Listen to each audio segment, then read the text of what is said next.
Breaking news, Zimbabwe's finance secretary is back in action. President Emerson Mnangagwa made headlines last week by firing George Guvamatanga, the permanent secretary of the Ministry of Finance, Economic Development and Investment Promotion. But hold on to your hats, because the plot thickens. In an unexpected twist, Mnangagwa reversed his decision after Guvamatanga issued an apology. The reversal came after strong entreaties from Martin Rushwire, the Chief Secretary to the President and Cabinet.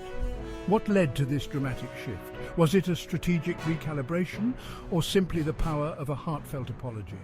Whatever the reason, Guvamatanga is back in his seat and Zimbabwe's financial sector is bracing for what comes next.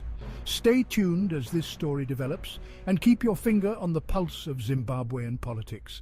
This is your go-to channel for the latest in global news. Don't forget to like, share and subscribe for more updates.